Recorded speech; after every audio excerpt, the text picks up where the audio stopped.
అదే 11 మంది ఎమ్మెల్యేలు. జగన్మోహన్ రెడ్డిని తీసేస్తే 10 మంది ఎమ్మెల్యేలు వైసీపీలో. అందులో ఒక ఎమ్మెల్యే ఎళ్ళిపోతారు, ఒక ఎమ్మెల్యే ఎళ్ళిపోతారని ఒక ప్రచారం. ప్రధానంగా కడప జిల్లాకు సంబంధించిన ఎమ్మెల్యే ఎవరు ఆమె పేరు సుధా అనుకుంటా. వీర విధేయురాలు ఒక రకంగా బద్వేలు ఎమ్మెల్యే సుధా. ఆమె పార్టీ మారిపోతున్నారు అనేది గత కొద్ది రోజులుగా ప్రచారం.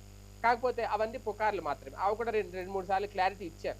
ఎట్టి పరిస్థితుల్లో వెళ్ళే అవకాశం లేదు. జగన్ వెంటే ఉంటాను. కాకపోతే కడప జిల్లా కాబట్టి, పైగా బద్వేలు నియోజకవర్గం కాబట్టి, ఆమె మీద ఒత్తిడైతే ఉంది. తెలుగుదేశం పార్టీలోకి ఆహ్వానిస్తున్నారు. ఆమెని పార్టీ మారమంటున్నారు. అంటే ఒక్క ఎమ్మెల్యే ఇప్పటివరకు ఎమ్మెల్సీలైతే రాజీనామా చేశారు. అలాగే మాజీలెళ్లారు. కానీ సిట్టింగ్ ఎమ్మెల్యేలైతే మాత్రం పార్టీ మారలేదు. ఇప్పుడదే సిట్టింగ్ ఎమ్మెల్యే గనక పార్టీ మారితే వైసీపీ వ్యూహాలు బద్దలైపోయినాయి. వైసీపీ ఇక లేదు అయిపోయింది. ఒకళ్ళెళ్లారంటే మిగిలినోళ్ళు కూడా వెళ్ళిపోతారన్నారు. వాస్తవంగా మరి రాజ్యసభ సభ్యులు వెళ్ళిపోయారు కదా!